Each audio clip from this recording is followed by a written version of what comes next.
The hum of the spaceship vibrated through the sleek, metallic classroom as Professor Crawley's activated the hologram. A three-dimensional image flickered to life above the center of the room, a small human child, no older than 7, gazing innocently forward. The alien students, seated in rows around the display, stared in disbelief. Zyvax, one of the brightest students in the room, leaned forward, squinting at the image. His scales rippled in confusion. "That's it?" he asked, his voice tinged with skepticism. "This is the creature we're supposed to fear?" Professor Crawley's, his elongated limbs folding behind him, looked directly at Zyvax. The professor's eyes, glowing faintly in the dim light, betrayed no emotion. "That," he said, his voice low and deliberate, "is a human child. The reason entire invasion fleets have turned and fled." The room buzzed with disbelief. Zyvax shook his head, unable to hold back a smirk. "Surely, Professor, you're exaggerating. We've studied the humans, primitive, disorganized, and fragile. Their adults are barely a threat, let alone their offspring." The professor tapped a claw against the control panel. The hologram shifted to show footage of an alien invasion fleet descending toward Earth. The ships, sleek and bristling with weaponry, cut through the planet's atmosphere with ease. The students watched in silence, some holding their breath. "Several cycles ago," Professor Crawley's began, "the Valkyran Dominion launched a coordinated strike on Earth. It was meant to be a simple conquest, subdue the humans, enslave the population. Our fleet outnumbered theirs, our technology centuries ahead. Victory was inevitable." Zyvax crossed his arms, still unimpressed. "And yet they're still free," he muttered. Crawley's ignored the comment and continued. "As the first wave of ground troops landed, they encountered the unexpected."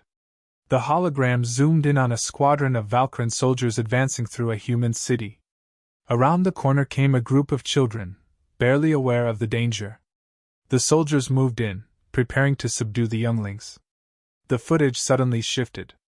The children scattered, giggling as they dodged the aliens with terrifying speed.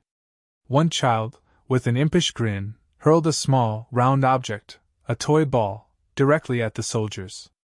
The impact triggered a cascade of unintended consequences. The alien weapons, confused by the children's unpredictable movements, malfunctioned. Soon, the soldiers were retreating, utterly overwhelmed by the chaos. The classroom erupted in whispers. Zyvax's smirk vanished, replaced by wide-eyed disbelief. Professor Crawley's paused the footage, turning to address the class. "What you've just witnessed is only the beginning. Human children, with their unstructured play and relentless curiosity, have the capacity to disrupt even the most advanced military strategies. Their behavior cannot be predicted, and thus cannot be controlled." Zyvax leaned back in his seat, mind racing. He had always prided himself on his tactical acumen, but this defied logic. "But Professor," he said slowly, trying to process the information, "they're children. How could they pose such a threat?" "They pose a threat," Crawley's replied, his tone darkening, "because they do not understand fear in the way we do. They see the universe differently. And that makes them unpredictable." The room fell silent again. Zyvax stared at the frozen image of the child in the hologram. This creature, small and fragile, had single-handedly turned the tide of battle. And it wasn't the first time.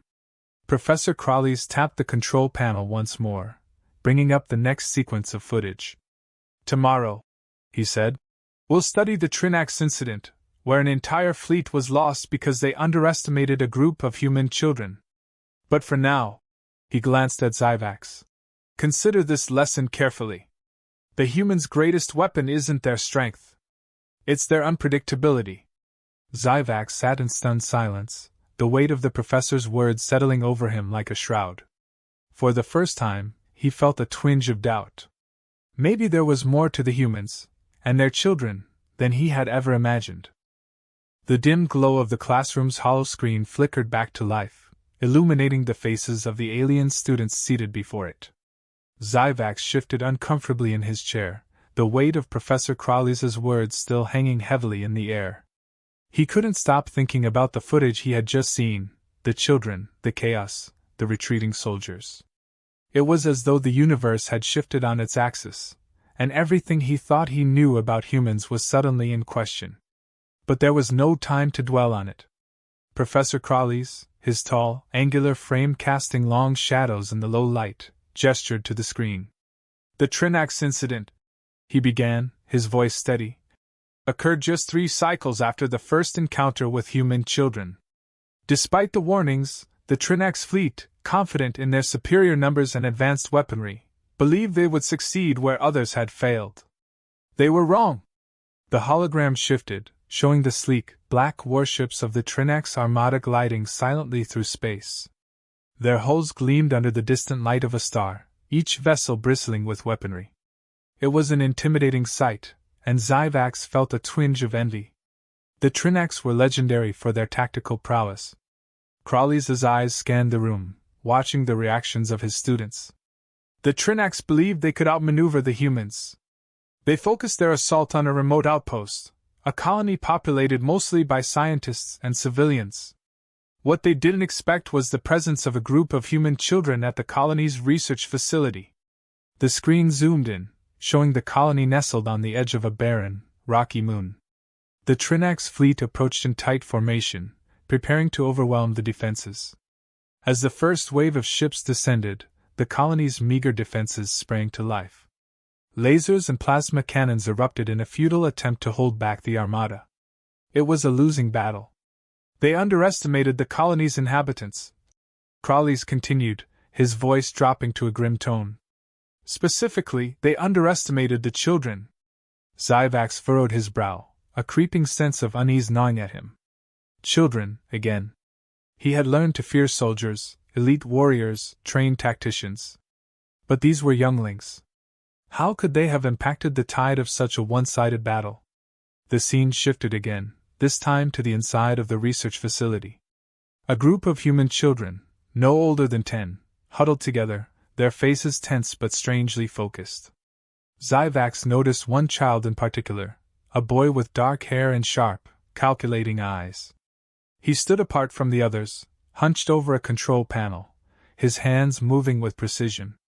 "What you are about to see," Crawley said, "is a clear demonstration of why the humans are considered one of the most dangerous species in the galaxy." The hologram played out in real time. The boy, now fully in control of the research facility's systems, began to manipulate the colony's defenses. He rerouted power, redirected laser turrets, and, most disturbingly, triggered a series of calculated malfunctions in the Trinax fleet's sensors. The alien ships, unaware of the growing disruption, continued their assault. "Watch closely," Crawley's instructed. "The humans are not physically stronger than us. They are not more advanced. But they adapt faster than any other species we've encountered. This child, this single human, understood the Trinax's weaknesses within minutes." Suddenly, the Trinax ships began to falter. Their communication lines were scrambled, targeting systems misaligned, and their propulsion faltered at critical moments. The entire fleet, once a seamless force of destruction, now moved in disarray. Zyvax leaned forward, his mouth slightly open in disbelief. One by one, the Trinax ships veered off course, colliding with each other in a flurry of confusion. Laser fire meant for the colony instead tore through their own vessels. The boy on the screen barely flinched as he orchestrated the chaos from his control panel. Zyvax's pulse quickened. This was no accident. This child had systematically dismantled one of the most feared fleets in the galaxy with nothing more than his mind and a few keystrokes. "How?" Zyvax finally managed to whisper. He wasn't sure if he was asking himself or the professor. Crawley's turned, locking his cold gaze on Zyvax. "Humans do not think like us," he said, his voice a soft hiss. "They embrace unpredictability, thrive in chaos. And, as you've just seen, their children are no different." The hollow screen flickered off, plunging the room into silence. The students sat in stunned quiet, their minds reeling from what they had just witnessed. "This," Crawley said, breaking the stillness, "is why we fear them." Zyvax couldn't shake the image of the boy, calm, composed, and utterly lethal in his simplicity. The certainty he once felt about humanity had vanished, replaced by a gnawing uncertainty. Perhaps, just perhaps, the humans weren't as fragile as they seemed. The briefing room was silent, save for the faint hum of the hollow projector, which had dimmed after the disturbing footage of the Trinax incident. Zyvax leaned back in his seat, the weight of what he'd just witnessed pressing heavily on his mind. His 3 hearts pounded out of sync, a steady reminder that nothing was as simple as he had once believed. Professor Crawley's cleared his throat, his angular face framed by the glow of the fading projection. His voice, which had always held an air of authority, now seemed filled with a measured caution. "You may ask yourselves," Crawley's began, pacing slowly in front of the class. "How could children, mere younglings, pose such a threat to one of the most formidable fleets in the galaxy?" Zyvax exchanged a quick glance with his fellow students. Their wide eyes reflected his own confusion, his own disbelief. But there was something else too, fear. None of them had ever feared humans before. They had been taught to see them as fragile beings, easy to conquer, inferior in every way except their stubbornness. Now, that assumption seemed dangerously naive. "Zyvax!" Crawley's voice snapped him out of his thoughts. The professor had stopped pacing and was staring directly at him. "What do you think it means?" Zyvax swallowed, his throat dry. I think it means we underestimated them." His voice wavered slightly. "We always assumed humans were weak, that their physical limitations would always hold them back. But now, it seems like their greatest strength lies elsewhere." Crawley's nodded, his gaze intense. "Precisely. The humans' real power is not in their strength, but in their ability to adapt, to think quickly, and to turn their own weaknesses into weapons. And that ability is not limited by age." The room was filled with uneasy murmurs. Another student, a tall, wiry being named Vrex, raised his hand. "But how do they do it? How can children, with no formal training, outthink one of the most advanced military forces in the galaxy?" Crawley's expression grew more solemn. "It's in their nature. Humanity has faced extinction countless times, plagues, wars, environmental collapse.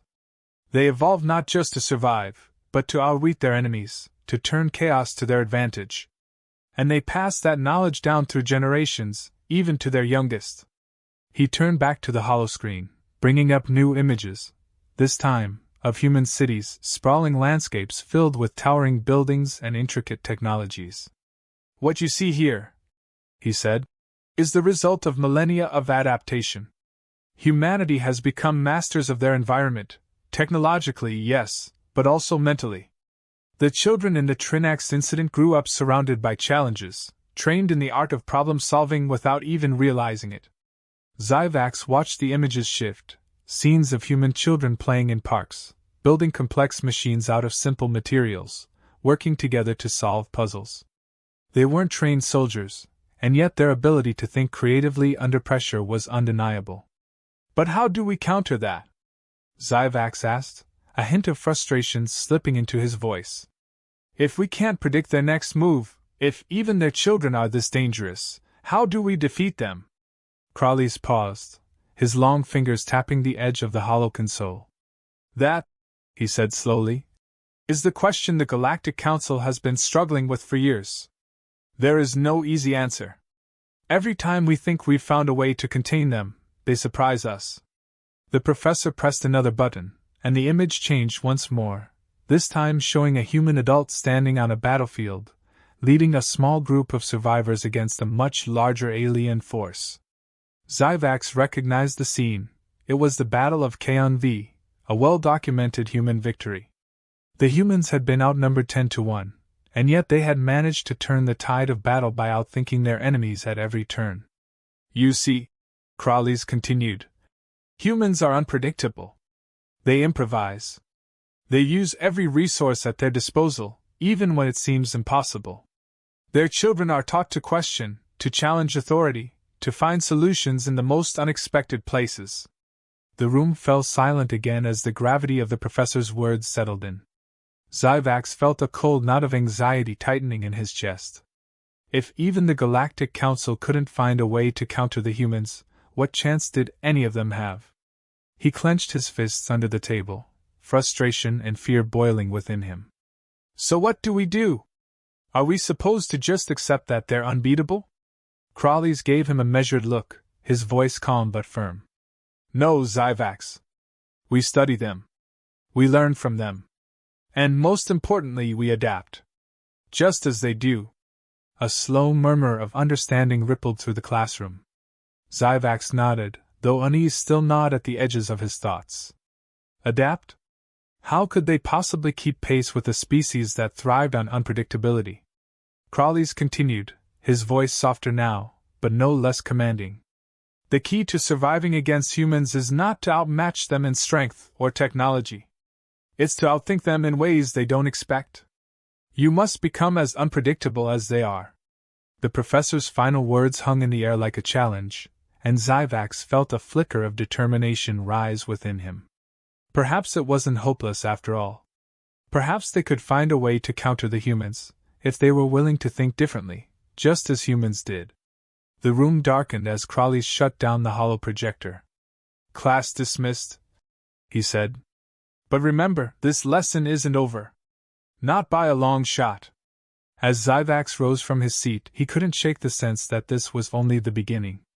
The humans were dangerous, more dangerous than he had ever imagined. But now, with the seeds of new understanding planted, he was determined to face that danger head-on. The dim glow of the tactical screens painted Zyvax's face in eerie blue light as the simulation continued to play out. Around him, his classmates watched in hushed anticipation, every move unfolding on the screen like a slow descent into chaos. His gaze followed the markers representing the human children, small dots moving erratically, unpredictably, but with a terrifying purpose. Zyvax, Rex whispered beside him. This is madness. No plan can account for behavior like that. Zyvax remained silent, his eyes fixed on the display. The children's movements didn't follow any recognizable military pattern. They didn't operate in formations or follow logical retreat and attack strategies. Instead, they moved in spirals, loops, and seemingly random trajectories, evading their alien pursuers in ways that defied everything he had been taught. Yet, somehow, they always outmaneuvered their opponents, finding weaknesses in the chaos. They're not thinking like us, Zyvax finally murmured. They're not thinking like soldiers. They're thinking like children. Professor Crawley's, standing at the head of the room, paused the simulation, freezing the chaotic scene. He turned to face the students, his expression unreadable. What you've just witnessed, he said, his voice low but commanding, is the exact reason why humanity continues to thrive in the galaxy. They are unpredictable. They break rules, defy expectations, and turn what we perceive as weaknesses into their greatest strengths. He stepped closer to the screen, gesturing to the frozen image of a small human child hiding behind what appeared to be a broken vehicle, a makeshift catapult of debris aimed at a larger alien soldier. This child, Crawley said, is using nothing but their environment. They don't need advanced weapons or formal training. They use what they have, what they know. That is how they win. A murmur spread through the room as the students exchanged uneasy glances. Zyvax felt his heart thudding in his chest. It wasn't just the human's ingenuity that unnerved him. It was the thought that even children could pose such a threat. He had always believed in the superiority of his own species, of order, of discipline, of strategy. But now he saw that something else was needed to face the humans. Something his people had never fully understood. Rex, ever skeptical, raised a hand. But what about us? We've been trained for this, our tactics, our technology, our superior numbers. Are we supposed to just play by their rules? Crawley's fixed Rex with a sharp gaze. No. Playing by their rules is how we lose. The only way to defeat humans is to stop thinking like we always have. We must become as unpredictable as they are. Zyvax's pulse quickened. He understood now what Crawley's had been hinting at from the beginning. This wasn't just a war of strength, or even intelligence. It was a war of adaptation. Humanity thrived in chaos because they embraced it, even from childhood. Suddenly, the simulation restarted, but this time, it was different. The alien forces no longer moved in rigid formations. They splintered, some taking unexpected detours through the ruins, others setting traps where the humans wouldn't expect. Zyvax watched, fascinated, as the dynamic shifted. The chaos now belonged to the aliens. The humans hesitated, no longer able to predict their enemies' movements. This, Crawley said, stepping away from the screen, is what we need to achieve. We need to be as unpredictable as they are. The key to victory lies in not giving them the upper hand in improvisation. Rex seemed unconvinced, his brow furrowed in doubt. But we're not like them, Professor. We can't think the way they do. We weren't raised in chaos like they were. Crawley's turned, his eyes narrowing. No, we weren't. But we can learn. We must learn, or we will be outwitted at every turn. His voice grew hard, a tone Zyvax hadn't heard before. This is not just about winning battles. This is about survival. Humanity does not fight for conquest or power the way many species do. They fight to endure, to protect, and that makes them far more dangerous than any empire we've faced. A heavy silence filled the room as the weight of Crawley's words sank in. Zyvax felt the familiar anxiety creeping up his spine. How could they ever hope to match that kind of determination? How could they fight against a species that turned even their most innocent into soldiers of improvisation and instinct? Crawley's turned his attention directly to Zyvax. Zyvax, he said, his tone softer now, but no less urgent. You asked before what we could do? This is your answer. We adapt, just as they do. We study them, learn from their chaos, and use it to create our own. Zyvax nodded, though uncertainty still gnawed at him. His mind raced, imagining the scenarios ahead, the inevitable confrontation between their forces and the humans. They had always relied on precision, strategy, and overwhelming force to secure victory. But now, it seemed none of that would be enough. As the class began to file out of the room, Crawley's final words lingered in the air. Remember this, humanity's greatest weapon is not their technology or their strength. It is their unpredictability. And if we want to stand any chance at all, we must be willing to change the way we think, just as they have. Zyvax stood for a moment, staring at the blank hollow screen. His thoughts were a whirlwind of fear and determination. There was no turning back now. The challenge was clear: outthink the humans, or be destroyed by them. And for the first time in his life, he wondered if that was truly possible. He clenched his fists, feeling the resolve build within him. We will not fail, he thought. We will adapt. We will survive. As he left the room, the cold metal doors sliding shut behind him, Zyvax knew that the next time they faced humans, everything would be different. Because now, they understood what they were truly up against. And this time, they would be ready.